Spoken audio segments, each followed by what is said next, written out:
seat.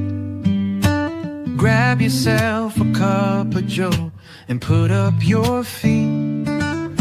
Let's talk about the latest news and all about true crime.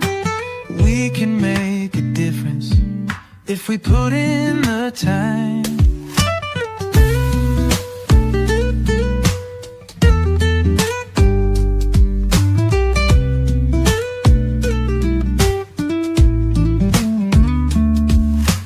Good evening, come and find you a seat. Grab yourself a cup of joe and put up your feet. Let's talk about the latest news and all about true crime. We can make a difference if we put in the time.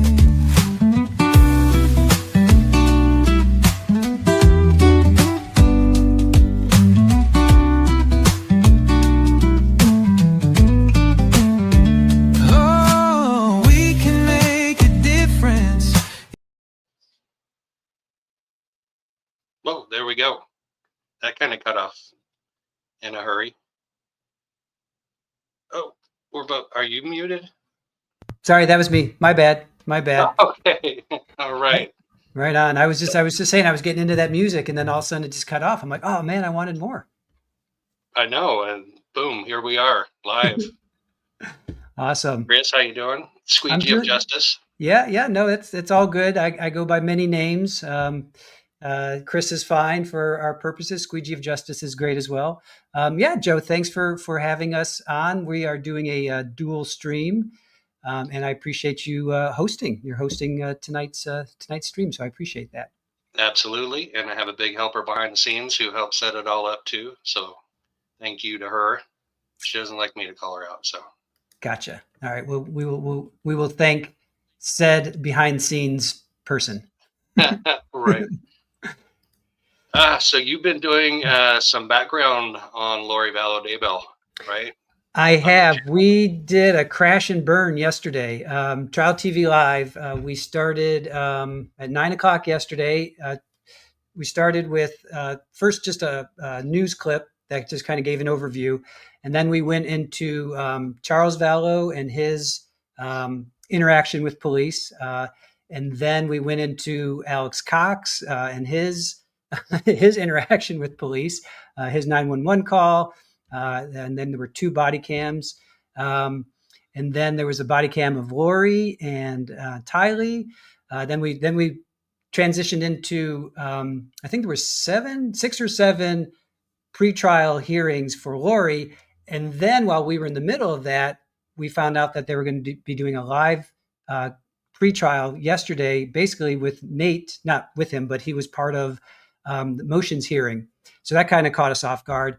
Then we went back to, we had 2 more pretrial hearings. So basically I wanted to have just in one video, just everything, instead of having it, because up until then we had each pretrial hearing and we were kind of, which is fine, it is what it is. But I just wanted Aaron and I wanted just one video where if somebody wanted to go, they could go and just watch watch everything. So yeah, we did. I don't know if it was a deep dive because I took notes and I commented after each time, but I didn't certainly do a deep dive like other people do. But I feel not as well versed as you are because I think Lori like way more than I do on another level. But I feel pretty confident.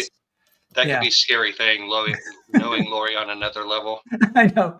I was going to say on a deeper level, but I decided to leave out deeper. I just said on another level. and seeing her in person is different too. Oh, I'm sure. I've seen her in 3 or 4 hearings, and in Judge Boreski's other court before they moved it to this bigger court. It is a really small court, and she's right there within 5 feet of you, and it's different seeing them in person than on like body cams and the interview cams. Absolutely. Well, do you want to talk about that first and foremost? Like absolutely. Yeah. I mean, first the big news is a jury was seated today in her trial. So she's on trial That's right. for conspiracy to commit first-degree murder of her then husband, Charles Vallow, in Chandler, Arizona. So the reason she's on trial for that now is because then after that is when they went up to Idaho, to Rexburg, and they unalived JJ and Tylee and Tammy. Mm-hmm. And she was convicted and sentenced to 3 consecutive life sentences, and then extradited to Phoenix to stand trial in Maricopa County for Charles Vallow's murder, which actually happened before the other ones. She was granted permission in December from the court to introduce herself, and that is turning this into a circus, and the trial is going to be 10 times the circus. Yeah. I mean, well, we saw the motion hearing yesterday. I imagine it like that. Today she wasn't quite like that. She kind of started to get off the rails once when she got to Vardir the jury.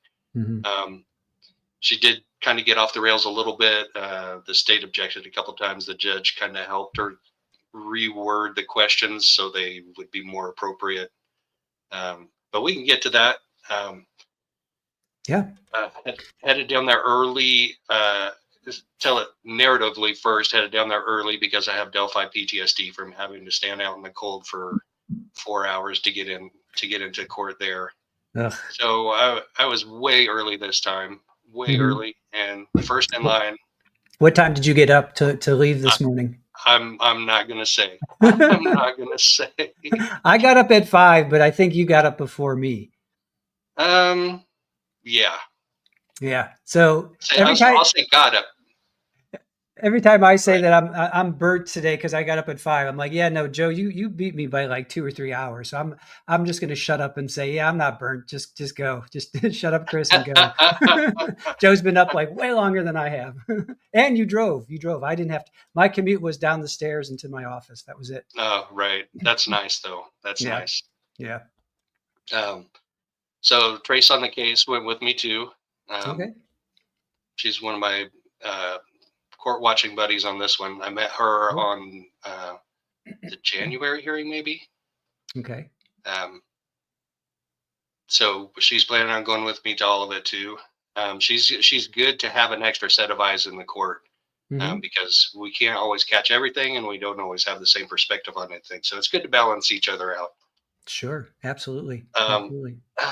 But there were 2 sessions today. There was a morning session. Well, yesterday what they did, so when they said the trial was going to start on March 31st, what they meant was jury selection is going to start on March 31st.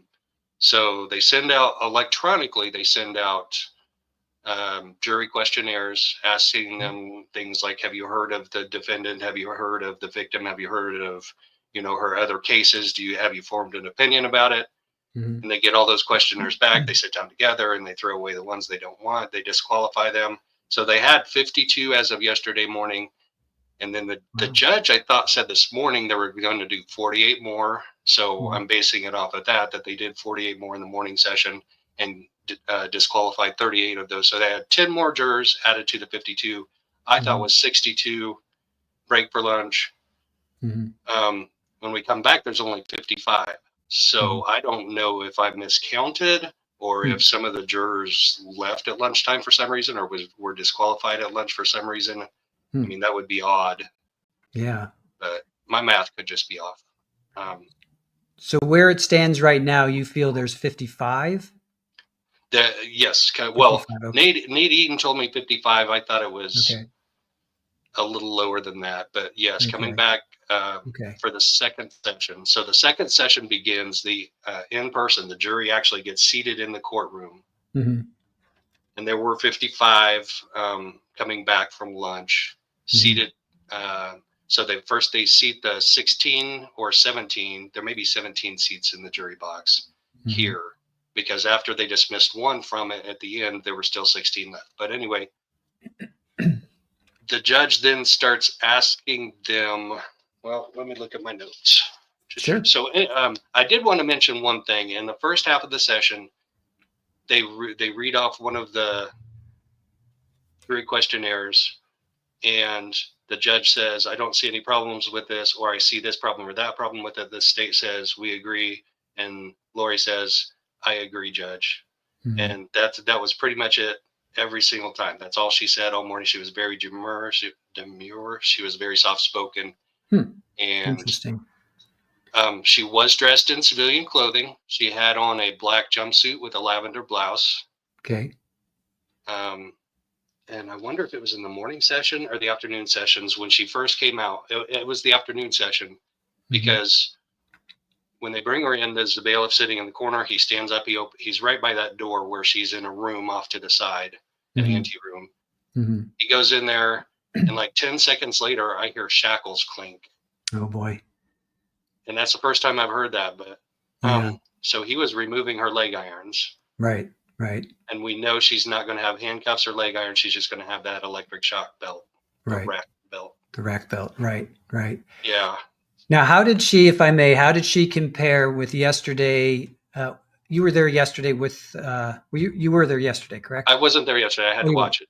Okay. Okay. Sorry. All right. Well, then forget my question then.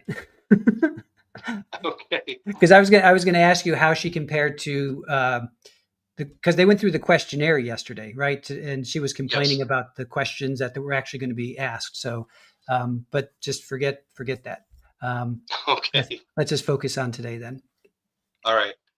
There was one interesting question that was a response on one of those questionnaires.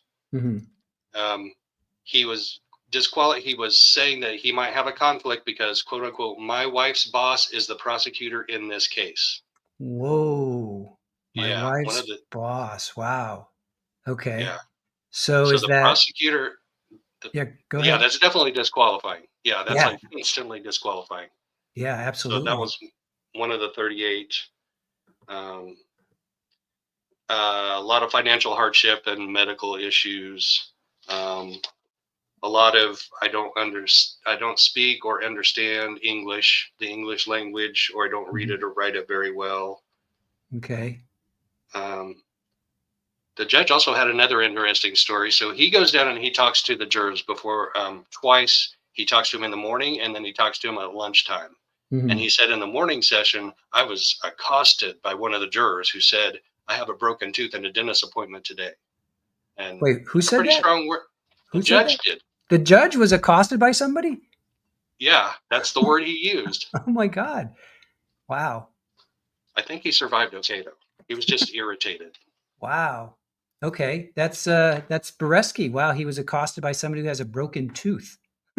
Right. How bizarre. This case, I'm telling you, Joe, this case is just going to, every day there's going to be something that's just going to be like, are you kidding me? Are you kidding me? Did we really see that? Did we really hear that?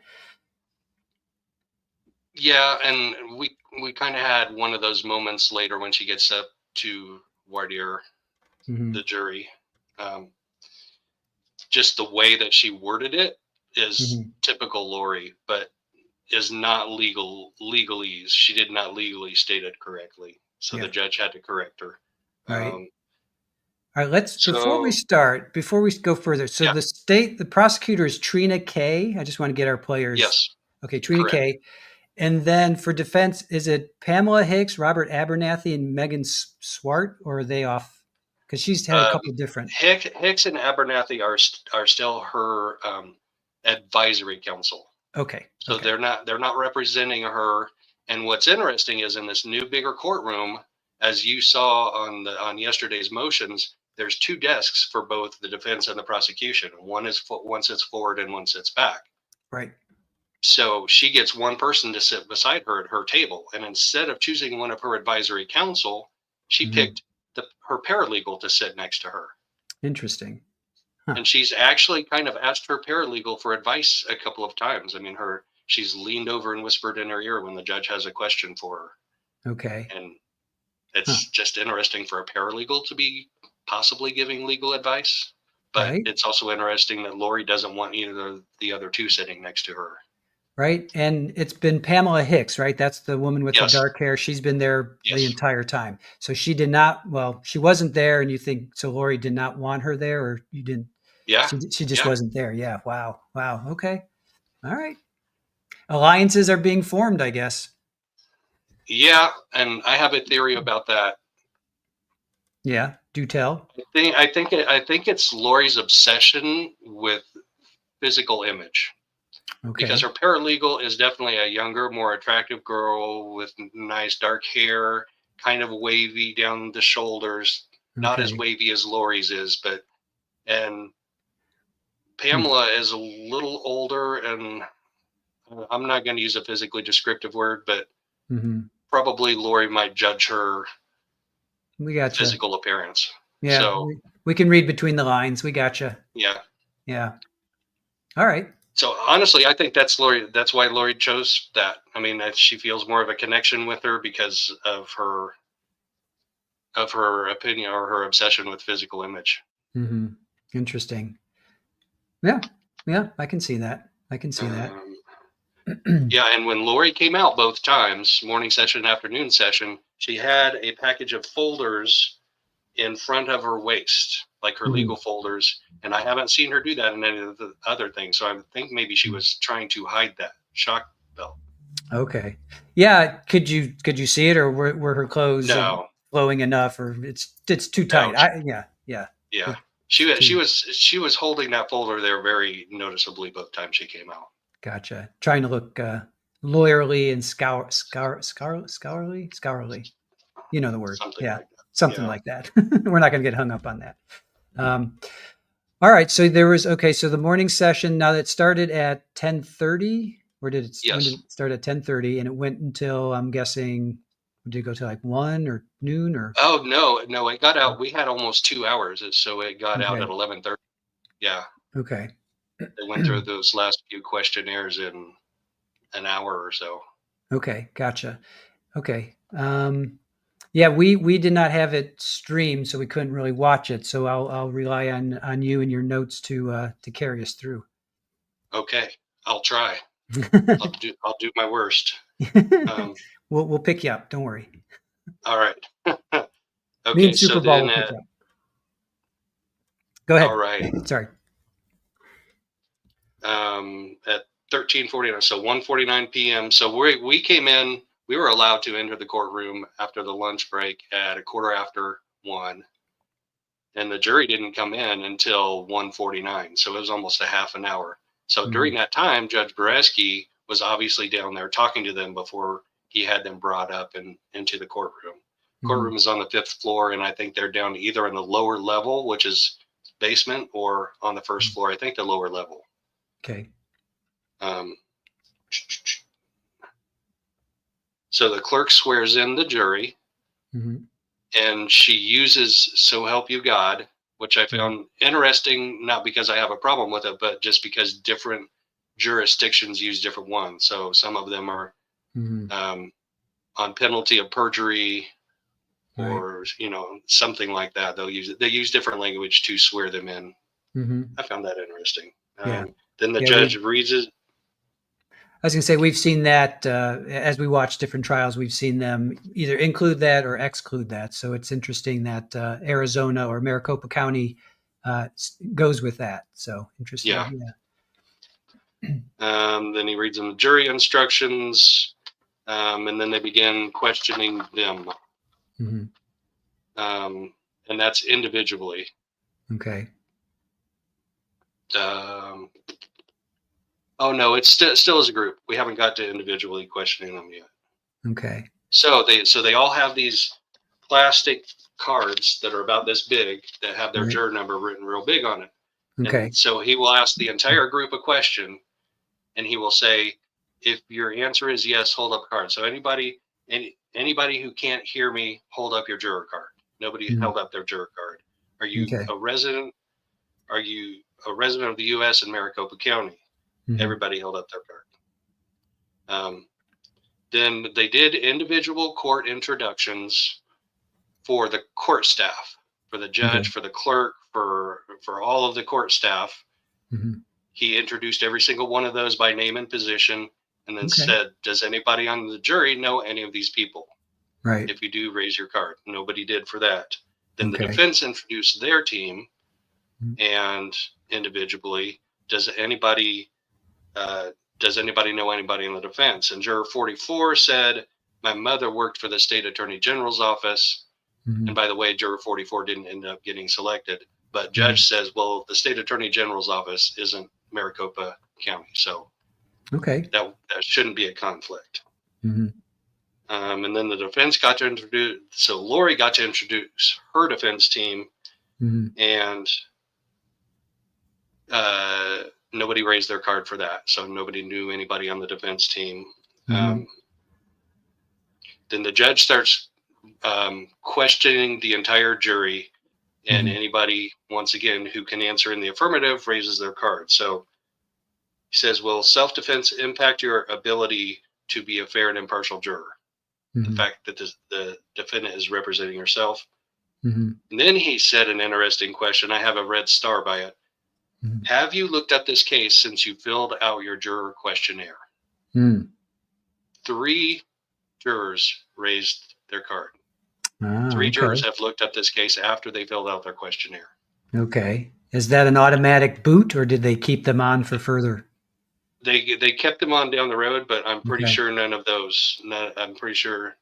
Yeah. So he just says, okay, noted, and moving on to the next question. He doesn't take any action in that moment. Gotcha. So what we find out later is he's just taking notes for who's answering in the affirmative. Then they discuss it between all 3 of them, and then they just do a group boot. Okay. Yeah. Right. And then he starts. He asks everybody, "Will this trial cause you financial hardship?" Juror 87 answered in the affirmative. And what's funny about that, not funny, but interesting, is that question is asked on the juror questionnaires. Mm-hmm. So, and it was a basis for disqualification on all of those that had a hardship. Mm-hmm. So why didn't he or she answer in the affirmative on the questionnaire? Why are you bringing in new information all of a sudden? Right. Then, my wife just got accepted in the PhD program at Georgia, so we're moving to Georgia during the trial. Okay, that's considered hardship. I could see that. Yeah. And juror 78, I'm self-employed and a college student, so it would be a financial hardship. Well, why didn't you answer that on the questionnaire, buddy? Right. Unless you just got accepted, but yeah, maybe the move, maybe that she just got accepted and they. No. This is a different juror. This is a different juror. Right. Yeah. So I'm just trying to figure out why they didn't answer. But that questionnaire just went out like last week or 2 weeks ago or something. Yeah. Right? Yeah. It's not like it went out 6 months ago. Right. Yeah. Here's a good one. Would you believe a police officer more? Would you believe a police officer more just because they are a police officer? Mm-hmm. And what was the response? What was the response? There was one juror number 68. No, juror number 65. Just one? Said, yes, just one. Huh. One out of the pool of 55 said, yes, I would believe a police officer more. I would have thought that would have been a higher number, but. Yeah. All right. Well, especially considering we're going to find out in a little bit, all of these people that have friends and family that are law officers. I mean, it was an astounding number to me that have friends or family that are law officers. In fact, that's the next question. Number 68, number 92, number 85, number 12 is a retired Philly police officer. A retired Philly police officer wouldn't believe a police officer more because he's a police officer. Wait a minute. For yeah. Something's not computing there. What? That's like. Well, maybe seriously? it's because he's from Philly. Don't trust the Philly police, I guess is what he's Right. saying. They're too close to Canton. That's really funny. All right. Number 24 has military police in their family. Mm-hmm. And then I missed the next number of the next juror. He is a TSA law enforcement officer, and I do believe that's the one that ended up on the jury. That's one of the ones that ended up on the jury is a TSA law enforcement officer. Okay. Number 49, number 61, number 86. Her best friend is an ex-Phoenix police officer, which is interesting because there is a character in the whole Lori Daybell circle of nonsense with her cult group, Jason Mao was a Phoenix police officer. Oh, okay. I So didn't know I that. guarantee you, number 86 probably knew Jason Mao. Although the Phoenix Police Department is huge, so maybe not. All right, so we go from the law and law enforcement side of things. Do you have friends or family? Do you have a close family member that has ever been arrested? In the affirmative, number 1, number 9, number 10, number 12, number 61, number 20, number 34, number 44, number 37, number 48, number 63, number 65, number 76, number 85. Fair amount. Yes. Yeah, fair amount. And not a single one of them said that they believed that would affect their ability to be a fair and impartial juror. Right. Okay. One gal even actually admitted to having her own misdemeanor arrests back in the 90s. She said she didn't want to talk about it, but she said it wouldn't affect her ability to be a fair and impartial juror. Okay. I don't believe she was one of the ones selected. One of the 3. There were only 3 women selected on the jury. 3 out of 16 jurors. It seems like Lori is going for the male, right? The men. Well, I think it was almost like a lottery system thing, because you know what? That's a good question, though. Like, how do the numbers add up from the 200 juror questionnaires that they started with? They ended up with 55 in there today, and it was a lot of men. So that's a good question. She may have just been striking women, questionnaires, but most of those, the reasons for the strike have to be due to something substantial, like a hardship. Right. You have to have some type of a hardship, or just cause, like somebody saying, "Yeah, I've heard about the case," or "I've heard about the defendant." Right. You can't just say, "Yeah, I don't like your hair color," or Right. I don't like the shirt you're wearing. Right. But I could see Lori doing that. I could also see her going more for men, because I think she has the ability to manipulate men more than she does with women, right? Yes. Although Melanie Gibb is a counter argument to that. That is true. Fair point. Melanie Gibb was so deep into that cult thing that she called Lori mom. Like Lori claimed that she was her mother in a past life. Right. Well, I guess there's a difference between having that connection as a friend and then having that ability to manipulate when you're in trouble. Right. You know what I'm saying? Yes. So absolutely. Yeah. Oh, I forgot the very last juror, because I had already turned the page. So at the top of the next page, one more guy, juror number 41, stood up and said one of his cousins murdered a cop, and one of his other cousins murdered somebody else. Yikes. But he could still be a fair and impartial juror. All right. We'll see how that plays out. Yeah. So at this point, the general makeup is, wide range of from age to race. We know sex is not. It seems like gender is more leaning towards male. But as far as like age range, is it pretty wide open, or is it generally 20s, it is, 30s, 40s? Yes, from the very young to the fairly old. Okay. And definitely a broad mix of ethnicities. Okay. All right. Well, I think actually African American. No, I think there was only one African American juror in the room today. Okay. And she was female, and she was not picked to be on the jury. Okay. All right. Do they talk about their professions at all? Like, do they ask? Yeah, they do. They do. Okay. In the third stage of it. Okay. Actually, the fourth stage of it. No, the third stage. The third stage. They do get asked bio questions like that, like, okay, their job, their profession, and if they're married and kids and all that. Gotcha. All right. We'll get to that then. Yes, we'll get to that. Okay. So, judge says if you're selected to be on the jury, you can't have access to the internet, and you can't talk to your friends and family.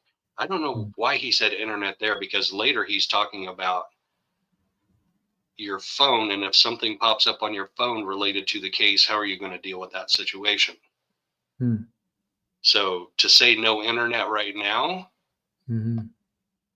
I don't know. I don't think they're going to be sequestered. I don't think I they're going to be sequestered. So Yeah, I don't think so either. I didn't hear that they were, so I'm going no. with they're So they're not. Yeah. right. Um, Um, Maybe he's thinking specifically searching versus it just popping up as an alert or something, well, or there was one gal that raised. There was only one juror that raised up her card, and she asked him that question. hmm, She goes, "What if something popped up and mhm. I just saw that part of it, but I didn't continue like scrolling through it?" Right, right. Yeah. And What did he the say? judge said, "I'll talk to you privately about that." Okay.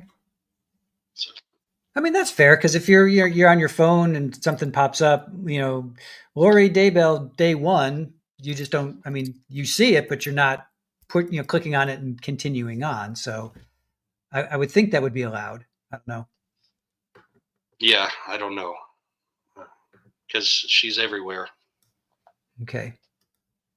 Um, We have a request to let's see, answer starred questions. If you see starred questions, that's coming oh, from okay. our producers. So just throwing that out there. If you Oh, do, that's a if Yeah, if you do pull up questions, just do the starred ones. That's all.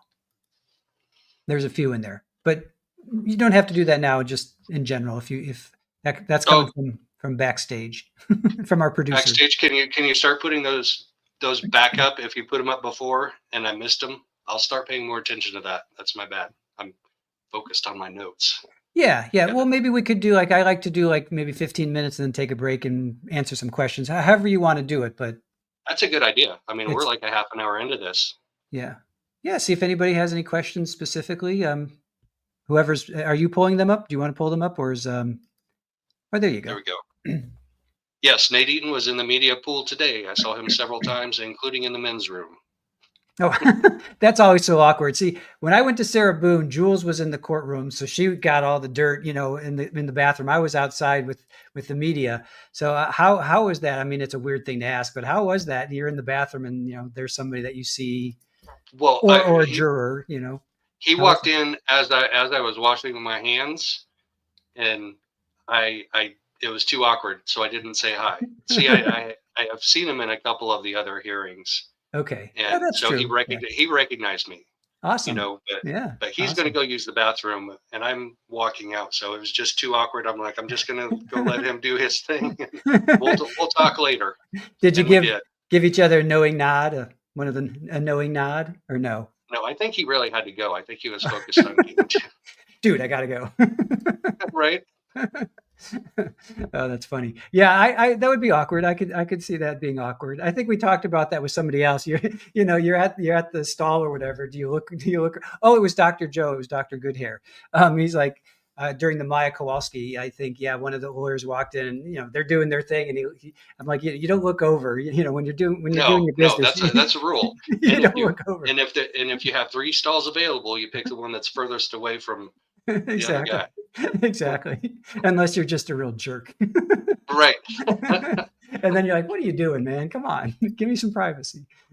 Is it confirmed that the judge from the motion hearings is going to be the judge for the trial? Yes, yeah, absolutely. Judge Boreski, and Yes. he is an excellent judge. He is He in was control of the locked in. courtroom, Yeah. and he brought this jury home today because Okay. I mean, basically in one afternoon, Hmm. because they had gone through the jury questionnaires Hmm. yesterday and this morning, Hmm. and from 1:30 to 4:30, 3 hours we had a jury seated. Yeah, I thought that's there was amazing. no way. Yeah, and Especially because it's he thought they would go Tuesday, Wednesday, Thursday. He thought it'd be three yeah, days, right? yeah, And then it was yep, 3 hours. That is crazy. Yeah. Wow. yeah. Wow. And he you could tell that he had built a rapport with the jury. You could Good. tell. I mean, he walked in and he said, "Good afternoon," and it was silence. And he said, "I said good afternoon," and the jury all goes, "Good afternoon," in unison, all Nice. 55 of them. Because he seems so mellow and calm, and not that he would I not I be, but you know. Well, with Lori in the courtroom, he might not be. I might not be. If Yeah. I were the judge, I'd be pulling my hair out. Right, right. But he, especially that last yesterday's, with the whole Nate Eaton and the motions that they were going through. Um, yeah, she was just going off, and I think I saw a lot of thumbnails were like, Lori goes crazy, Lori goes off, Lori, freaks out, and he was.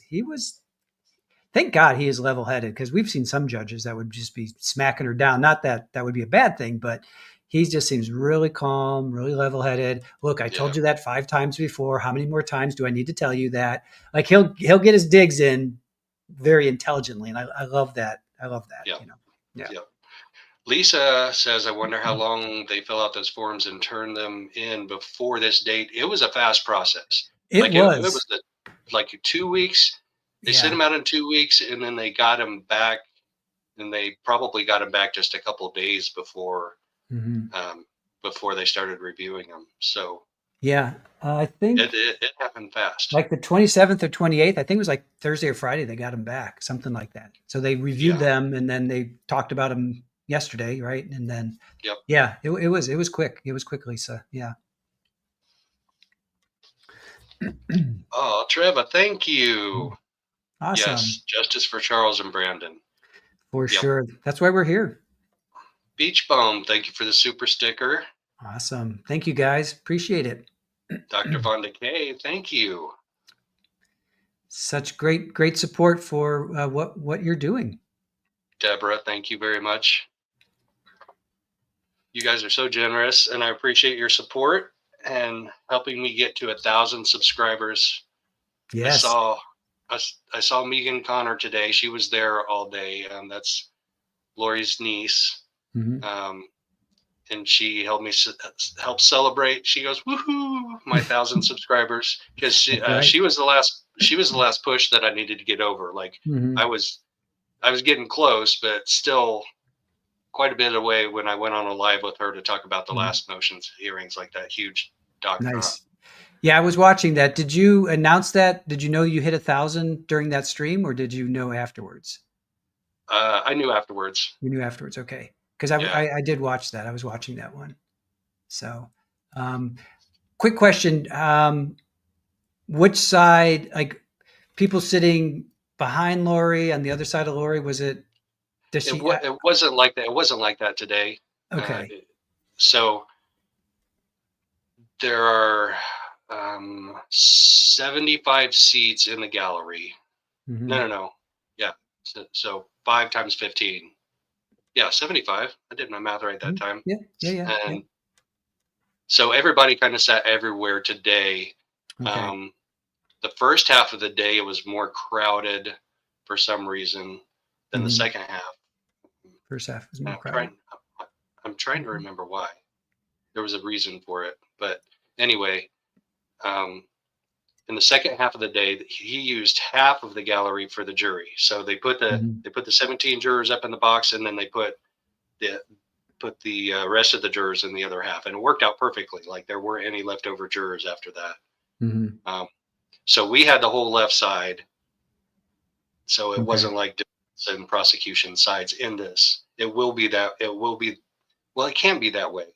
Okay. So it's going to be the front row will be for the families. Okay. So on the left side, there are 7 chairs Mhm. for Lori's family. And on the right Okay. side, there will be 8 chairs for the victims Charles. and Yeah. families. Yeah. Right. I know people in our chat have asked this question, and I probably know the answer, but I'll ask it anyway. Um, and not today, but yesterday, will Lori have anybody on her side? Do you think anybody will be on her side? And if so, who would that be? I have no clue. I have Yeah. no clue at all. I mean, Colby, 'Cause it's but got, no, right? oh, Colby. no, Yeah. no, Yeah. no. Yeah. Yeah. So, Cole, so, I'm pretty sure Colby's not even going to show up. oh, okay. Yeah. And they are definitely estranged. Yeah, no, I know. I'm just throwing it out there. I'm And trying to think of anybody that would be there, not to support her per se, but just to be on her side. Well, that is supporting her, I guess. But yeah, therapist, thank you very much for the super sticker.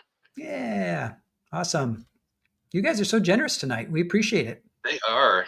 And Maddie's mom. Maddie's mom. Awesome. $5 holla. Cool. So it'll be interesting that if Lori truly is going to have nobody on her side, that will open up more space for people like you, You know, right? technically, I think if they came to the trial, the Cox family might sit behind her, or at least her dad.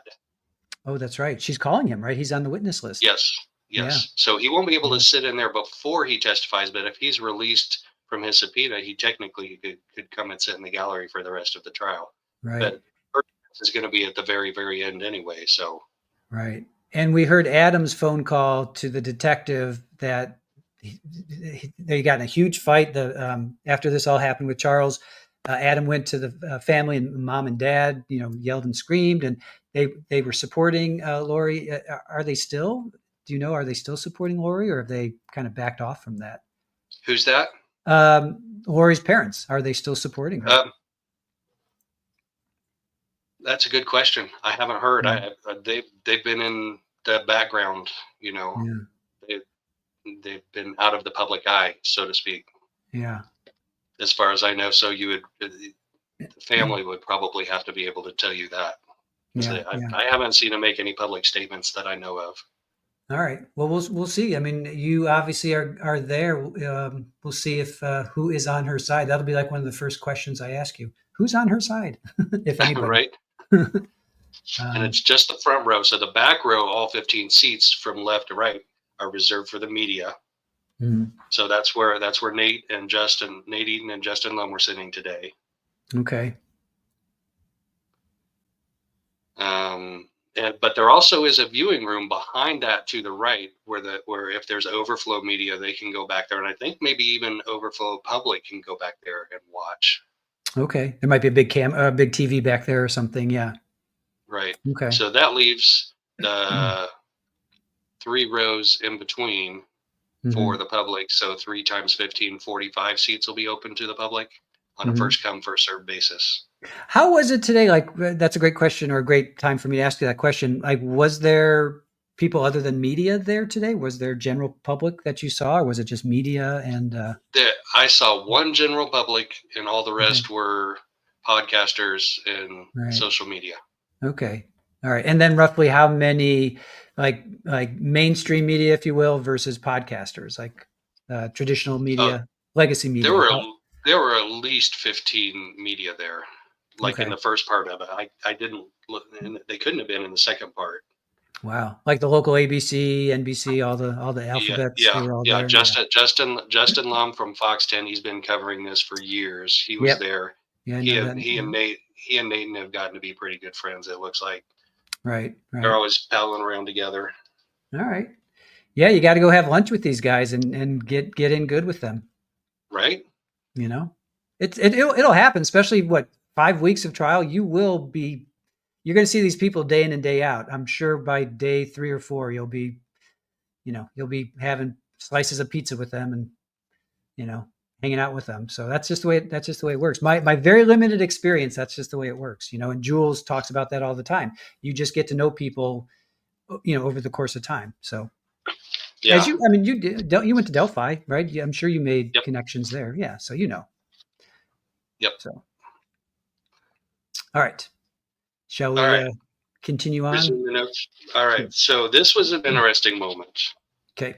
The next question was, do you know any of the jurors here?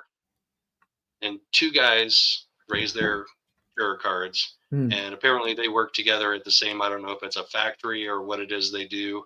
Oh, wow. Yeah. They work on opposite ends of it. So the judge's question to them was, does the fact that you 2 know each other and work together affect your ability to be a fair and impartial juror?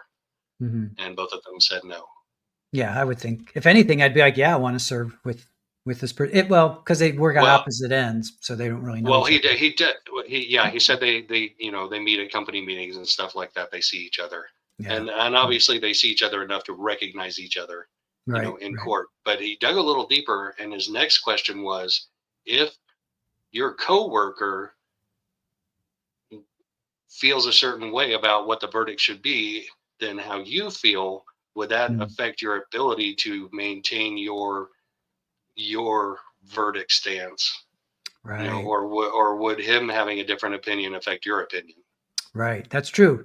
That's true. Yeah, because if you're kind of friends with this person and then they have an opposite opinion of yours, how will that affect you? A, in the jury room, which is what they care about most of all, but then secondarily, outside when you have to go back to work. Oh Yeah, yeah, right. that's an interesting dynamic. Yeah. Okay. And then one guy held up a card by himself, and he said, "I think I used to work at Popeyes with juror number what over there. There was a gal over there." Oh, And that's she funny. goes, "What? Oh, I that's don't think so." And he goes, "I may be mistaken, but you look just like somebody I worked with at Popeyes." And the was that judge goes, was that his pickup line? Was that his pickup "Right?" line? Hey, I think I saw you at Popeyes. I think I used to work with you at Popeyes. Oh my God. Okay, sorry. Go ahead. Yeah. And judge goes, "Have you ever worked at Popeyes?" And she goes, "No." And she's one of the ones that actually ended up on the jury. Okay. All right. That's really funny. We ask the people in chat. Would that work for you? Is that a pickup line? Hey, I think I saw you. I used to work with you at Popeyes. Oh my God, that's funny. All right, sorry. I'm getting us off track here. Yeah, Trace, it was a small group this afternoon. It was a very small group of even mainstream media. And honestly, I feel like the afternoon session was way more interesting than the morning session. Way more interesting. So now he asks if anybody has a schedule conflict. And so we're going April 7th to possibly May 15th. And I don't know if they knew that and if that was on the questionnaires, because we had a number of schedule conflict responses. Number 18 is pregnant. Number 31 has a work schedule conflict. Number 42 has a cousin getting married on May 15th and international travel after that. Number 49, her mom just got put on hospice with a 2-month prognosis. Wow. Number 45 is the manager of a barbershop, and he pretty much has to work 6 days a week. Number 61 is traveling for work on May 12th. Number 63, alternating court with work. So she would basically have to be somewhere out of the house 7 days a week, and she has a daughter. And that would be a strain on their relationship. Yeah. 76, he said, I have a passport scheduled for April 2nd for May 2nd. And I think that's a Saturday, so that wouldn't be a conflict. Length of trial hardship for number 77. Number 87 has plans on April 7th. I didn't write down what those were. They were going pretty fast. Number 86. She's a product manager, and she has a certain amount of product to do whether she's on a jury or not. So that's one again where, the sun's setting. I need to turn on the light. It's getting pretty dark in here. Okay. Hold on 1 second. Sure. Yeah, that's tough when you have a quota to make and you're, you have to make that quota no matter what. That's a tough place to be. Yeah. Is that better? Yeah. I was fading away into dusk. Yeah, no, you're good. You're all good. Number 70 has a pregnant wife and 5 kids, and he's the sole provider. Wow. I can't believe that wouldn't show up on the jury questionnaire as a financial hardship. Right.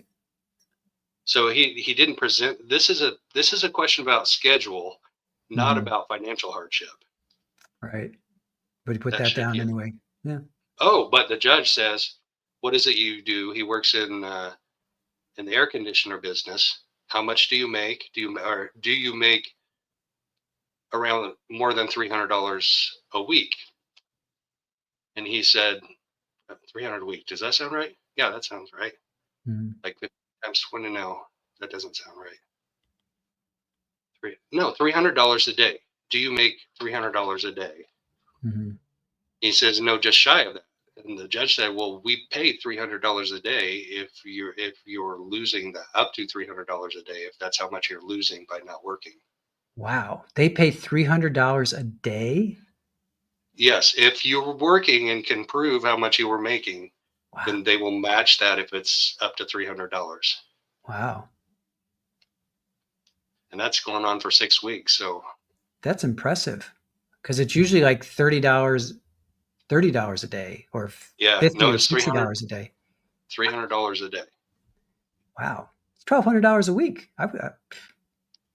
I mean, right? I'll take that. We're in the wrong business. Right? I've been reassessing my life career goals a lot lately. All right. Juror number 34, he's moving into a new place on April 5th.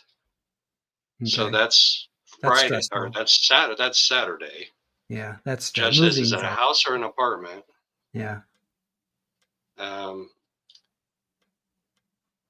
Juror number 10, vacation and honeymoon, May 8th to 11th. Mm-hmm.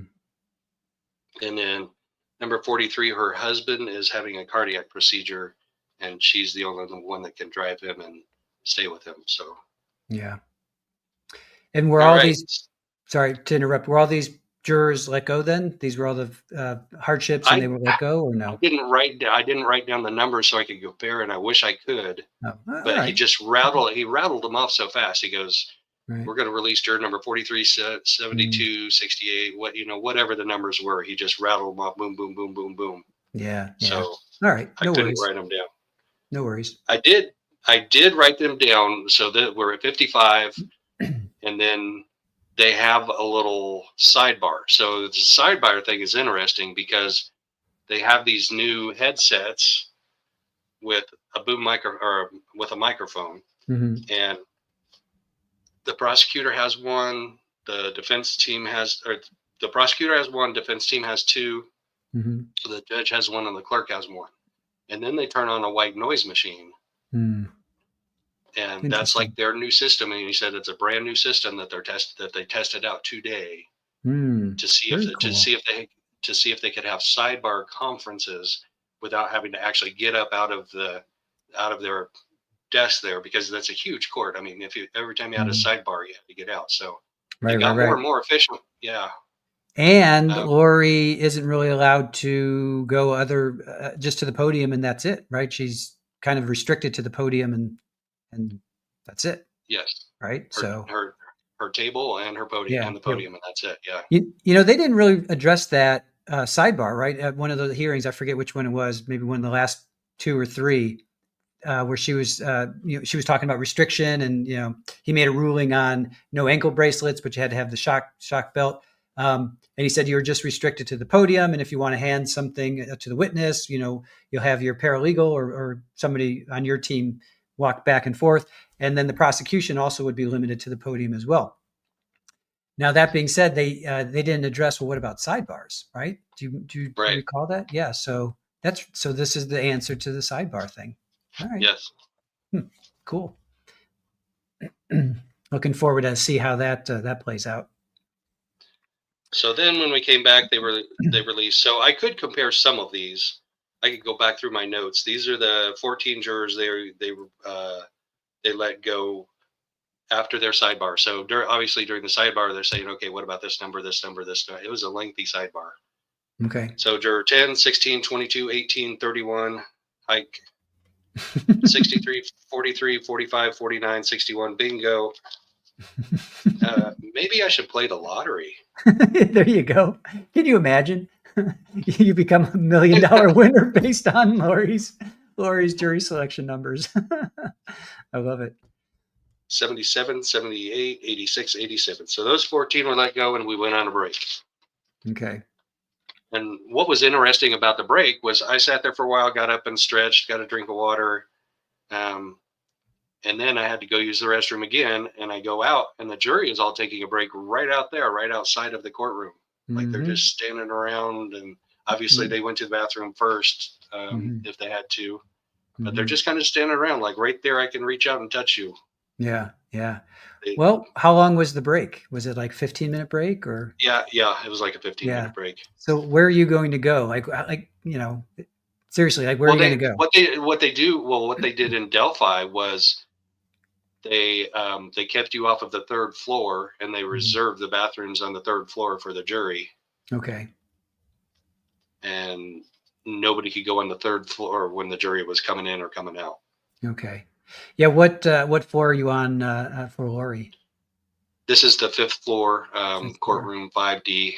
5D. Out of how many? Just curious. How tall is it's a South Court, South Tower or something, right? South Tower. Oh goodness, I don't know. That elevator has a whole lot of buttons. Yeah. Say 20 floors, 10 floors. Probably something like that. Probably, Wow.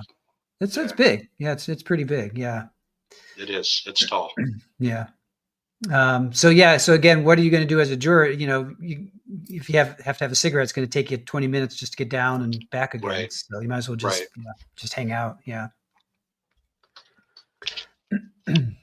Okay, so then we get into the jury's biographical. No, I'll say bio. Their bio questions There you about their go. life. Yeah. Um, so apparently, the first question is, "What is your job? Um,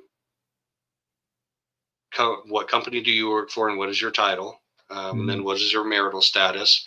And if you're married, what is your wife's job, and what company does she work for? Do you See, have any children?" I'm sorry to interrupt, but that sounds so invasive, right? Yeah, Like how would you take that if they were asking about your spouse? Like would you answer? Like, it's supposed to be anonymous, but yeah. when you can stand out there and reach out and touch one of the jurors, Hmm. I mean, what would happen if they actually would find her not guilty? Can you imagine the anger? And that's happened to jurors and juries before. Like Yeah. if they come up with a decision that's not popular, I mean, there's a public outrage, and it can get ugly. Yeah, that's So a I don't. little too close to home for me. I mean, it's one thing I feel kind of like put back about telling about my job and my title. I'd be like, but then my spouses, or my significant other, wife, husband, whatever, I'd be like, I don't know. Anyway, sorry. No, that's a good point. Yeah, That's a very good point. yeah, It surprised me. It surprised me when not all yeah, the jurors said their wives' jobs. So I assume that either they left them out or she was like a stay-at-home mom or whatever. yeah. I guess they have to say, well, she's the police captain, or he's, Right. paralegal for XYZ. Yeah. I mean, I get it, but it's also that seems a little too invasive. But anyway, okay. Um, have you ever served on a jury? Nobody had a. Oh yeah, two of the older guys had served on juries. One of them like 20 years ago, and one of them like 12 years ago. The Mm-hmm. older one was not in Maricopa County, but the newer one was. Okay. And he said it ended up in a mistrial because there was a piece of evidence that wasn't disclosed Oh wow. that was brought up in trial, and he said that trial lasted like 15 minutes Oh and wow. ended in mistrial. So the Wow. judge asked him some questions about it, and he couldn't remember any more details than that. Yeah. Yeah. That's long enough ago. It'd be really funny if they're like, yeah, I was on the Jodi Arias trial. Right. What a coincidence that would be. Right. We'd be like, wow, mind's blown. you know. All right, then we get into the state's voir dire. I think either Voir one is dire. fine. Yeah. Well, Voir dire, voir I think it's Italian though, so it should be voir dire, or is it French? It's Voir sounds French, probably doesn't it? Latin, right? Wouldn't it be Latin? Oh, there you go. Yeah, I think it's Latin. So Latin is closer to Italian, so Yeah. Yeah. maybe that'll Yeah. help me remember deer. Voir There you dire. go. Voir dire. The voir dire by the state, or no? Yeah, the voir dire by the state is first. So she approaches the podium. She says, "Lori Vallow Daybell must follow the rules of the court. She must follow the rules of procedure, the rules of evidence. Is there anyone here?" So once again, asking the broad group of prospective jurors, is there anyone here who will give her more leeway because she's representing herself? Like, do you feel like she may not have to follow the rules as closely because she is representing herself? And that's a really good question. That is, yeah. And then conversely, will the state be penalized if they hold her to following the rules? In other words, if we object to something that she's not following the rules on, are you going to penalize us for that, for raising an objection to that? Nobody raises their card. Right. Um, Yeah, great questions. oh my gosh, she was going so fast that my writing got really sloppy. I could not keep up. Oh, can you look at, do you feel like you can look, is there anyone that feels like they can't look at other evidence in a conspiracy besides direct evidence? In other words, can you look at, and I forget the words that she used, but there's direct evidence, there's indirect evidence. And I'm not sure that that's how she phrased it, but that's how I interpret it. Like, can you look at indirect evidence of a conspiracy? Gotcha. And can you look at all of the evidence in a case fairly and impartially, or can anyone not look at all of the evidence in a case? Like, in other words, does anyone here feel like evidence has to be like a video of the act, of the alleged crime? Right. Sounds like they're talking, skirting around circumstantial evidence. You don't have to, physically see it on a video, but if somebody says this happened, will you believe that? Versus, oh, here it is, I'm showing it to you. Yeah. Right. And then it looks like my handwriting says, "Will you have trouble looking at the Pope?" I don't think that's what she asked. We need a translator for your handwriting. Yeah. Where's Trace? Get Trace on the case.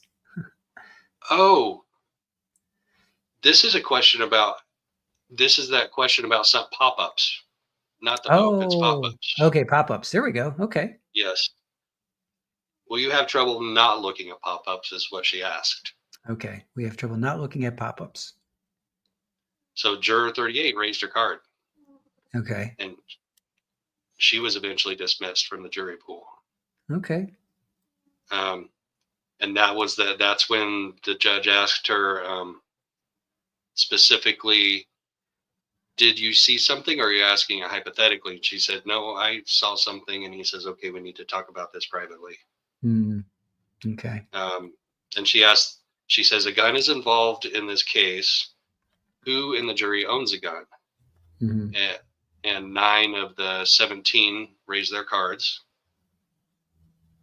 9 to 17. Yeah, about half. Yeah, about half. Yeah. And it's Arizona. It's more of a gun state. Arizona is. Yeah, makes sense. Wait, real quick. Baca's asking, what's a pop-up? Meaning like an alert, like, on your phone, you have an alert pop up. So. Yeah, like if you have an app, like a news app or a social media app, and you have notifications on for that, then sometimes those notifications include more information about something. So, and sometimes it's just the title of like a story or an article, and you have to click on it to get more information. And sometimes there's a little more information on that, or sometimes that headline is more disturbing, like Lori Vallow Daybell, found guilty of 3 murders. Right. Even that headline, if that headline pops up, then that could influence your ability to be fair and impartial. Right.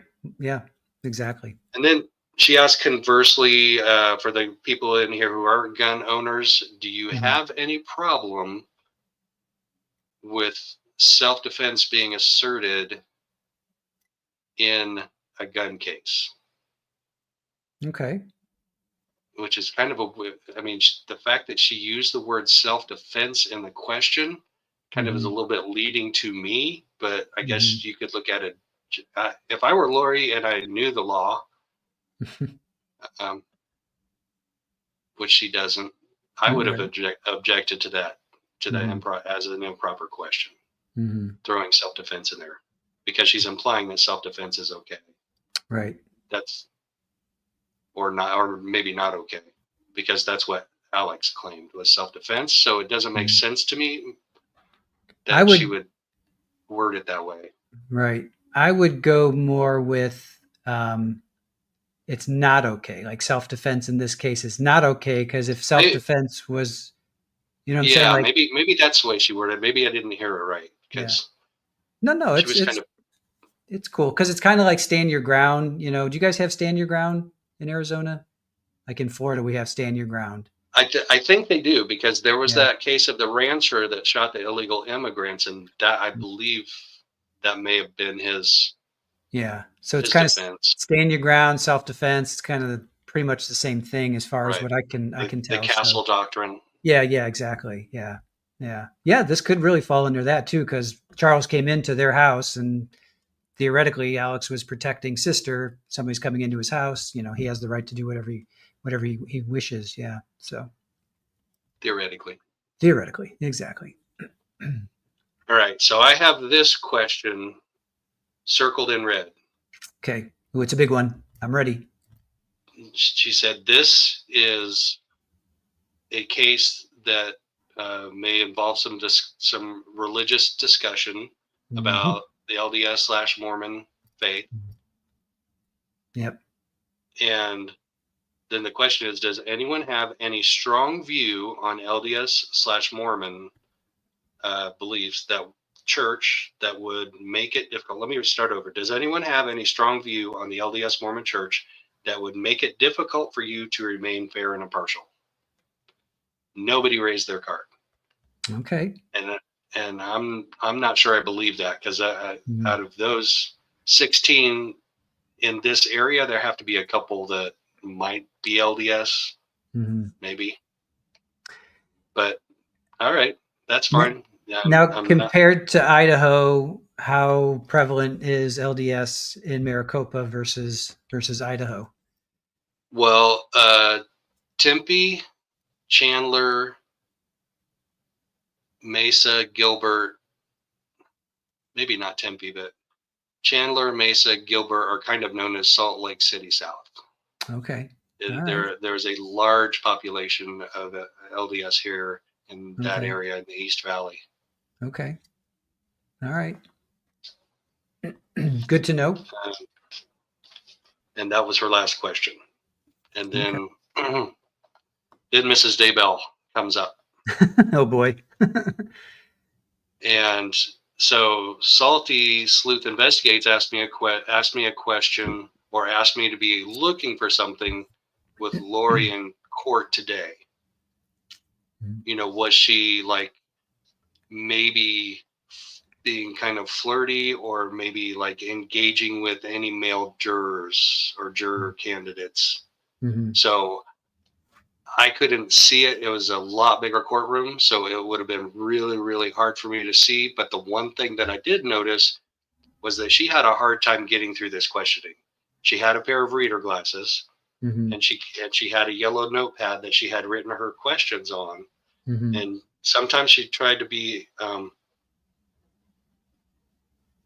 what do you call it when you read something without looking at your notes or your page? Anyway, she tried doing that. She tried like reading the questions from time to time without looking at her notes, and she would always have to go look at her notes. So she'd always have to put her glasses on and come back up, and put her glasses on and come back up, and then flip her pages in her notebook. Gotcha. So it was kind of awkward. It was kind of awkward. So she was not being flirty. Sorry, she was not being flirty. Yeah, I didn't see it. No, I don't think she could. I think she was struggling so much with this jury questioning, and it was so awkward that I don't think she could have been. And in fact, throughout her questioning, most jurors that I saw sat back like this. I'm not saying most of them had their arms crossed, but it was just that general. They were unengaged. Right. They were not moved by anything that she said. Out of all of her questions, there was only one juror that answered one question out of all of her questions. Wow. So she was asking the same type of thing, or she was supposed to be asking the same type of thing. If you can answer in the affirmative, raise your card. You know, and only, well, only one did that got to answer the question that she asked. Okay. So, but she starts out by saying, the state has charged me with a crime. I am a 54-year-old woman. And the judge goes, wait, whoa, you're supposed to be asking the jury questions. So right out of the gates, she's Yes. monologuing. Yeah. Wow. Yeah. She was too. Yeah. She goes, the state has to prove their case 100%. Wow. And I'm like, is anybody going to object to that? Because that's not the law. Can the gallery objection? Right. Wow. You need to hear both sides of the case. And she looks over at the prosecutor and she goes, but that's not happening. Wow. She said, you, to the jury, you need to know both sides of the case, but that's not happening. So yeah, she's monologuing. Wow. Would anyone have a problem understanding difficult family dynamics? She goes, would anybody have a problem understanding difficult family dynamics? What do you think she's getting at there? That's going to be part of her defense, is that they were difficult family dynamics. Yeah, well, they were separated. They were in the middle of a divorce. It was a nasty custody battle. Yeah, that's family dynamics that are that aren't the most pleasant. They were they were separated. They were living in different states, even, right? Well, he was in Houston. I guess he was in Houston for Charles was in Houston for work. Right. Hi, Ohio Palm Mom. Thanks for lurking and listening. Then her next statement. So as she's asking these questions, they're all just sitting there stone faced. Like every single one of them is not interacting with her at all. You know, Right. but she's not with it. She's not connecting with them at all either. Mm-hmm. She's got to be at this podium, and she's a little further away from them than that she would be in a smaller courtroom, and she's not connecting with them at all. Right. Now she continues monologuing. She says, you're basically here to protect me. Wow. Yeah. Wow. And the judge said, no, that's not correct. So so the prosecutor objected to that. And the judge said, that's not correct. The jury is here to follow the law, not pick sides. Wow. Says if the state proves their case beyond a reasonable doubt, then you have to follow the law. If the state doesn't prove their case beyond a reasonable doubt, you have to follow the law. Mm-hmm. You're not there just to protect Lori. She's instantly unlikable, right? I mean, yeah.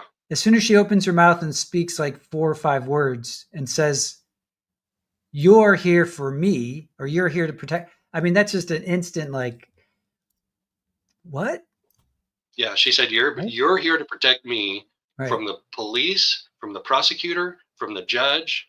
She specifically mentioned those 3. Wow. I mean, just instant, within 10 seconds, you're already like, just, I don't like this person. Yeah. You know? Then she says, does anybody not believe? Okay. She worded it weird. Does anybody believe that I am not innocent? Nobody raised a card. Does anyone believe that I'm not innocent? So she's trying to get one of them to say, I believe you're not innocent. Not innocent. I believe you're guilty. Yeah. Right. I think the judge probably prepped them pretty well for them to just sit there and not raise their card at all. Because I don't even think they're thinking about it. Right. I just think that, yeah. Okay, then her next question, who has a blended family? And then there were actually 3 to 4. This is the question where 3 to 4 of them raised their cards. Now, what does she mean by blended? Like racially or religiously or like or gender, or like, what did she mean? Do you know? No. Yeah. I think trying to read her mind, which is a scary thing to try and do. Right. I think she meant like stepchildren, adopted children. Okay. Like, you know, like what JJ she has. Yes, JJ was adopted, and Right. Tylee wasn't Charles's. Okay. Tylee Gotcha. was from Joe Ryan. So I think Right. that's what she meant, because she's trying to get them to relate to her blended family. Gotcha. Gotcha. Okay. And Thank then you. juror number 29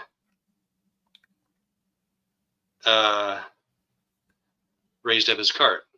So Mhm. then she started to say, "Would you be more favorable?" Not just 29, but 3 or 4 jurors raised their card up and said, "Yeah, I have a blended family." Mhm. And she goes, "Would you feel more favorable to me?" And the judge goes, "Wait, wait, wait. Are you asking an individual juror? Because if multiple jurors raise their cards, you're supposed to ask them one by one, and you ask them the same question Right. over and over again and get their Right. response to it." Right. But juror, so they handed the one that was closest to the microphone to number 29, the one on the right end, Mhm. and I think he might have been one that ended up on the jury too. Mhm. Um, he said, "Yeah, I have a blended family," and he told that before when they were going over the bios. Mhm. And then she asked the specific question, "Would you feel more favorable to me if I also have a blended family?" And the prosecution objects. And the Mhm. judge has to rephrase it. I can't remember how he rephrased it, but it was to be legally proper instead of legally improper. He kind Mhm. of rephrased it forward, but like he questioned juror number 29 himself. He was like trying to be the interpreter between Lori and the Mhm. law and juror number 29. Right. Right. And then she should have asked the same question to the other 2 or 3 jurors that had raised their cards up. But she just, I, I think she was a little bit discombobulated, Mhm. because then she was like, then she went back to her notebook, and she's like fiddling with her notebook a little bit and looking down and looking up. Mhm. Um, and then, would you have a problem if religious beliefs were discussed? Nobody raised their card. Hmm. And that was her last question. Very anticlimactic. Right. Right. Huh. So then they go back into their white noise headset sidebar for a while, not very long, and they Mhm. dismissed juror number 38, who was a female juror, Mhm. reducing the number from 4 to 3. Mhm. And he dismissed all the ones that were back in the gallery off to our right side. And that's it. Mhm. That's the seated jury. Right. So 13 women and I'm sorry, 3 women and 13 men, right? Because there's Yes, 16 correct. altogether. Yeah, yeah. Yes. Um, there was a question that Caroline had. If you want to get to butterfly, Dana, there, yeah, that's a good one. You want to tackle that one? Sure. Did you get the feeling that she was trying to gaslight the potential jurors?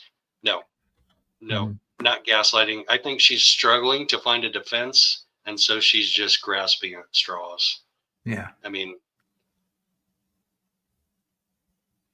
Well, no, she. she's not trying. No, not she wasn't today. I didn't Yeah. get that at all. I think she was.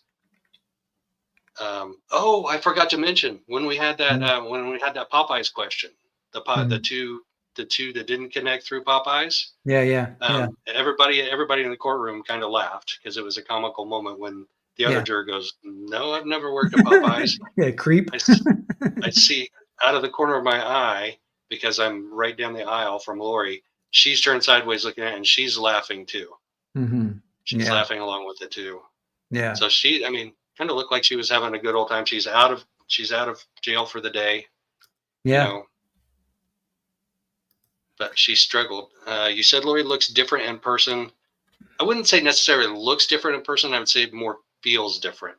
Like Hmm. when you watch trials on TV and you see people on TV, like I just got to Hmm. watch her. No, we didn't get to watch the Idaho trial, because they just broadcast the audio of that. But I've seen her on TV. I saw her on, Right. the Dateline date thing. the Right. Dateline Yeah. interview. Yeah, it just Right. the feel is different. Yeah. I'm the same with like I've never been in a court per se like that, but it's more like sports. Like I watch sports, but then when you see a sports figure in real life, right? Yeah. It's different. It's different from TV versus real life, Yeah. or anybody else, Yeah. So Yeah. is she like, does she carry herself like she commands a room? Like some people can walk into a room. Like, does she Yeah. Yeah. feel?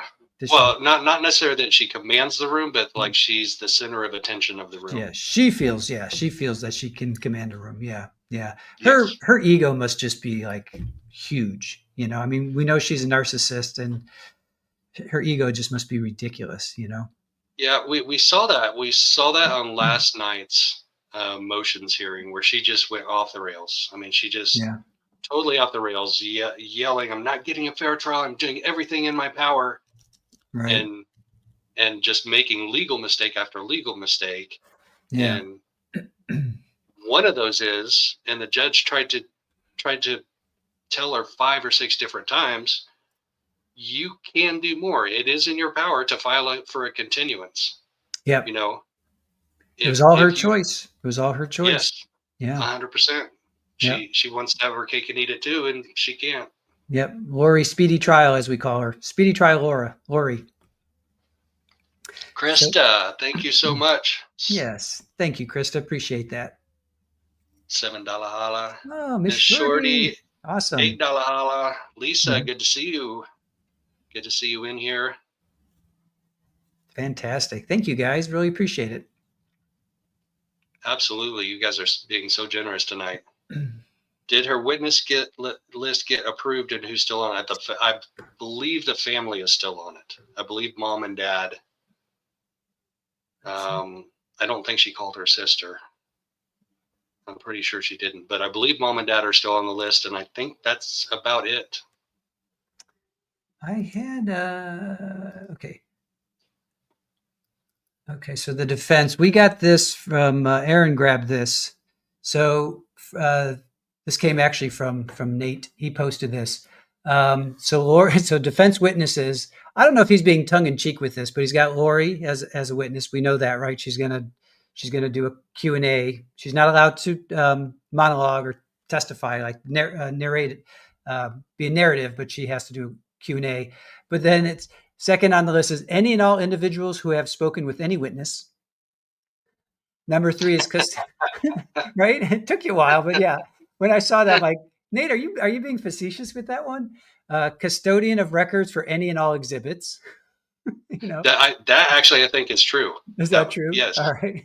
No, this is a true list. This is true. Okay. a true. Yeah, All is right. what she requested in the beginning. Yes. Okay. So then That's fourth factual. is Nate, and we know he got kicked out. Well, right. She said, well, yesterday judge said if Nate's in the back of the room, he's covering the trial, and you want to call him up, you can still call him up. But and I'm going to butcher this name too. Visaya. Do you know how to pronounce? Visaya? I don't. Yeah. Sorry.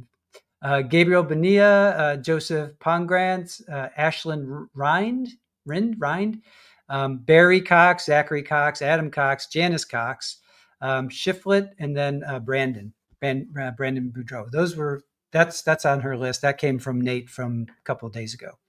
So yeah, I don't know what the final order was. I need to research that. I'm a little behind. Yeah. So Barry is dad, is Janice, that's mom, Janice Cox, or is that sister? Believe, yeah. That's mom. No, that's mom. Yeah. We know Adam is his brother, and then Zach, I guess that's her other brother. Right? I don't know. I had Kresha go down through the list with me one time, and I don't have it at my fingertips. All right. Yeah, I just know Adam, obviously Alex, and her. So I'm not sure who Zachary is. If chat knows who Zachary is, please let us know. Okay, but that's the defense. Lisa, thank you. $5 holla. Yeah. Thank you, Lisa. Appreciate it. So is that's it for your notes? Can we riff off of that then? Or no, she had one more question at the very end. Okay. This was her last question, and I didn't write it down. Okay. She said, if I choose not to testify on my own behalf, will you hold that against me? Will you think that I'm more guilty if I don't testify? Fair question. Who thinks I will be more guilty? And of course, nobody raised their card. Right. Fair question. So Sinbad, Zach is her nephew. So Zach is the nephew. Ah, Okay. Thank you for that. Yeah. Um, so how do you think then that how do you think she did? Like give her a grade. Did she hold herself well? Did she flame out her spectacularly? now her behavior wise, like compared to last night's behavior, was excellent. Hmm. Um, her legal knowledge and practice in the courtroom, which got objected to 2 or 3 times by the prosecution, Hmm. I'd give a 2.7. Yeah. 2.7 Or, out of 5,000. right. Yeah. Well, we know that's going to be her Achilles heel. You know, she's not, even though she's been through 3 court cases, right? She's been studying the law for the last however many years, she said, you know, Yeah. we know you're not a lawyer, Lori. You're just, it's not going to happen for Well, you, you know? I think there are times when her brain actually short circuits. Like Mm, when the judge tries to explain something to her that is very legal and very logical, yeah. and she just doesn't grasp it. Hmm. And then he has to repeat it like 5 times. I've told you 5 times. I don't know how else to tell you. Yep. Yeah. His words, literally his words. Yeah. Yeah. Yeah. And then watching her pre-trials, you know, she was using the words, you know, she would throw out the words, but she was. I mean, you could just tell it's like she's trying to be something that she's not. So, Yeah. Yep. you know, Mm. Forrest. Forrest says she doesn't hear what she doesn't want to hear. Yeah. Yeah. Yeah. Yeah. I think, yeah, ultimately, I mean, I understand that the state has to do this for Charles, right? For his family and, um, Brandon, thank God, you know, he's still with us, but for Charles and the people that he leaves, I understand that they want justice. Um, so it's weird because a lot of people are also saying, "Oh, she's, you know, a narcissist and she's just getting her 15 minutes of fame and just, you know, send her back to Idaho." But then on the other hand, you know, Charles' family does deserve some justice. So like, where do you land with that? Do you think we shouldn't be giving her all this attention, or do you think? I mean, I know we're doing it Well, for Charles, but Charles's family absolutely needs justice, yeah. 100%. So And are you willing to sacrifice her being in the spotlight and just being a circus to get them that justice? it, I I think I know certain family members that struggle with both sides of that, and it is a struggle to figure out where you wind up, because it, on the Yeah. one hand, you are proceeding towards justice of one kind, and on the other hand, you have to deal with all of the emotions of having this woman in the spotlight. Yeah. It's the scales of justice. I mean, kind of in Hmm. a way, Yeah. Yeah. trying to figure out that balance. Yeah, absolutely. I mean, we're covering it because she's pro se for sure. Because we're here talking with you. I love anytime we get somebody in the court. I love that angle and that aspect. Um, but there's a struggle because when I think about the family, I'm like, yeah, they do deserve justice, absolutely. But I also don't want to have them relive this, again. And here they are going And to, there are members that are. Question: yeah, do you think Lori is in over? She's way in over her head. She's yeah, like, yeah. legal wise, she's in the, what is that big trench that's in the bottom of the ocean? she's Yes, Marianas. Yeah, yeah. she's in the bottom of that. She's going to go unhinged, and she's going to get pretty close to. I don't know how the judge is going to handle it. Well, he handled it well last night. He handled it as well as he could last night. You can't find her in contempt, right? Or I guess he could. Well, it's like a Daryl Brooks. Did you catch that? Oh yeah, oh Yeah, yeah. that freak show. Yeah, I mean, so maybe it'll be that. Maybe we'll see Daryl Brooks 2.0, and you know, Mhm. because you can't I find her in think contempt. Because what I mean, again, what more can be done to penalize her? right, right. Remove her from the courtroom, but Yeah, if she's not in the courtroom, then, oh, well, he can appoint her advisory counsel to take over her case. That's right. Yeah, Daryl didn't, right? Daryl did not have. Yeah, he was just on his No. own. So at least Yes. Lori does have. So there's that. So yeah. Maybe they'll kind of tell her, hey, calm down. This isn't Yeah. this isn't doing you any good. But again, she has nothing to lose, right? She has nothing to lose. She can just let it fly and be like, yeah, whatevs. At the end of the day, I'm heading back up to Idaho for 3 life sentences or whatever. Yeah. So. All right. Any more questions out there in chat? What do you think? We want to wrap this up now? Yeah, I'm cool with that. I'm just seeing any other questions, guys, before we call it a night. Oh, do you want to do? There's 4 in the star. Do you want to pull those up before we head out? Where at? Under the starred, I see 4 in the starred. About what time? Oh, Oh, I don't know how to get to that. For me, it's on my right side of the window pane. Oh, there's one. Okay. Oh, real happy. Thank you so much. Thank you. Yeah, thank you. Real happy. Appreciate that. All right. Now I found the start. I found it. There you go. How much of her arguments are actually hers versus simply parroting what her standby counsel is telling her? Oh no, she's making it up as she goes. She doesn't like her advisory counsel so much that she won't let one of them sit with her. And Pamela Hicks is the one that should be sitting with her and has sat with her. And I don't know if they've had a personality conflict, but no, Lori is making this up as she goes. Yeah. At the same time, though, doesn't she only have a certain number of strikes for no reason? No, it's up to the judge's discretion. Mm-hmm. Yeah, I was going to ask you that. How many strikes did she have? Do you recall? What do you mean? How many strikes? I think they usually have a number of strikes. Like they only have like 10 or something where they can. What is a strike? A witness where they say strike a witness. We're like, we don't like this witness. They're out. I think they usually. No. That's not the way witnesses work. If you call a witness, say I'm Lori and I call a witness, I need to subpoena them. I'm sorry. Yes. Sorry. Oh, strikes and jury selection. The jury. Yeah. My bad. That was totally my bad. Okay. Yeah, jury. Oh, strike. No. Yeah.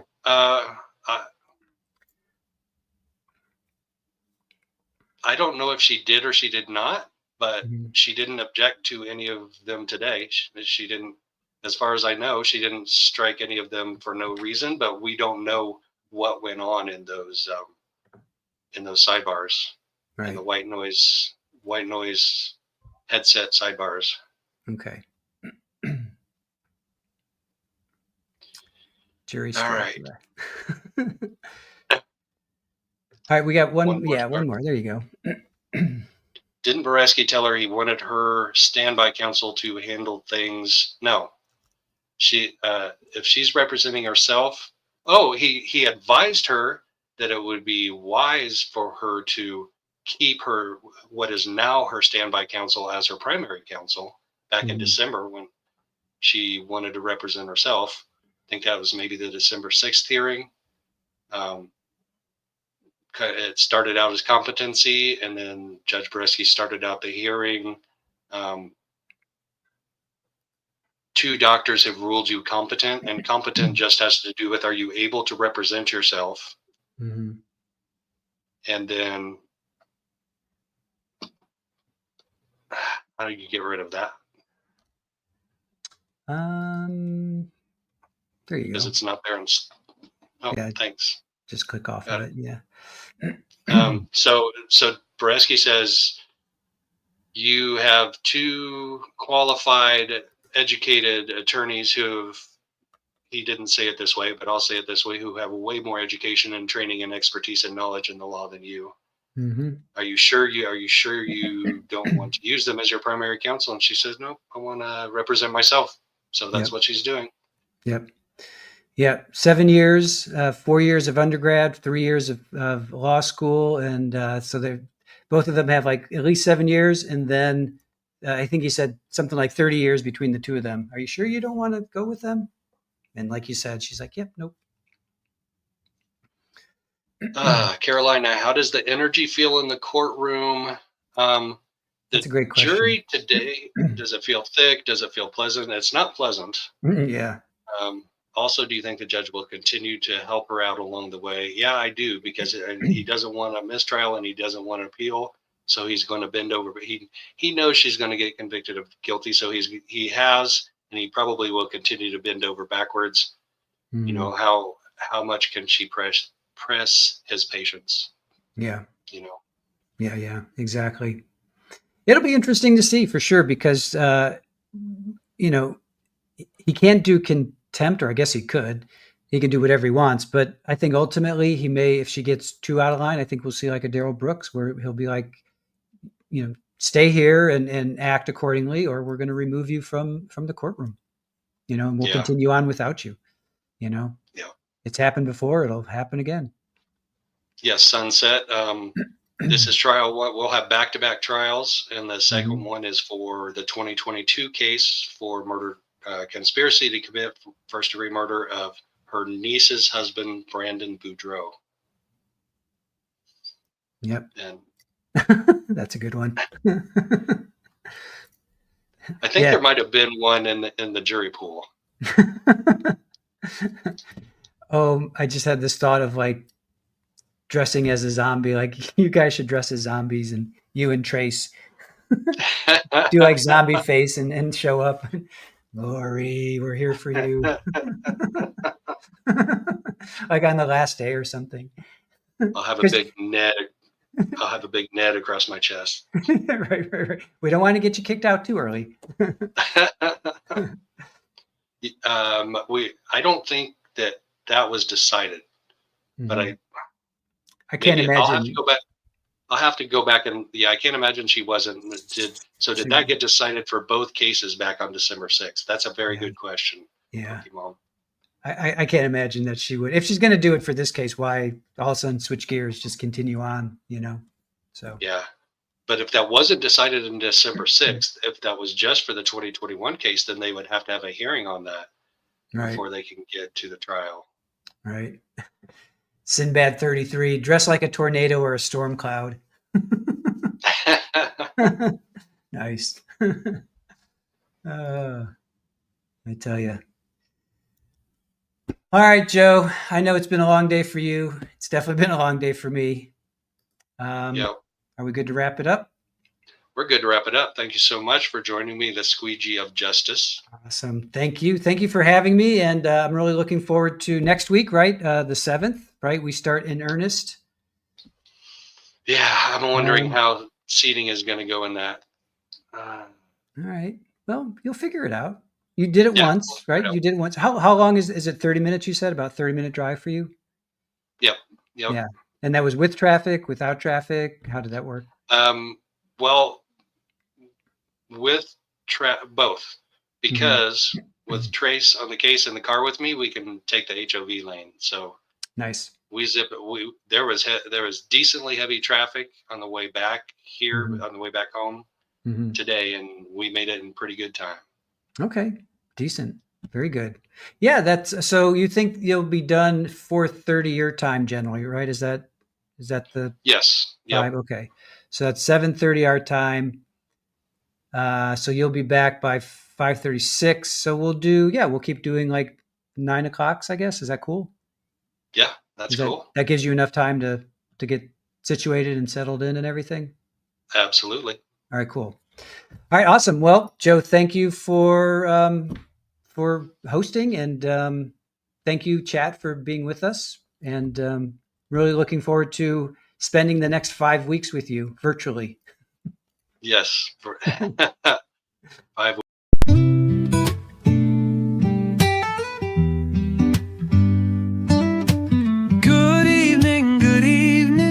Come and find find you a seat. Grab yourself a cup of joe and put up your feet. Let's talk about the latest news and all about true crime. We can make a difference if we put in the time.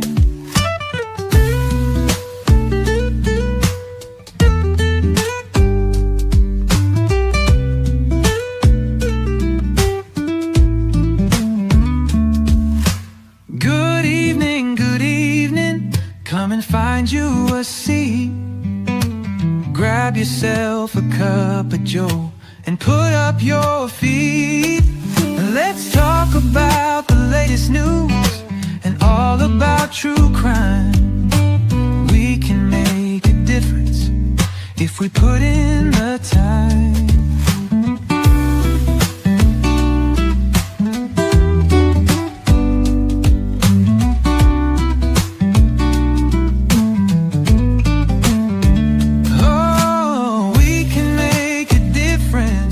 If we put in the time.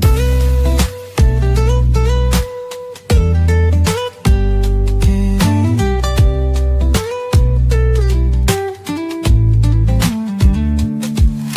Good evening, come and find you a seat. Grab yourself a cup of joe and put up your feet. Let's talk about the latest news and all about true crime. We can make a difference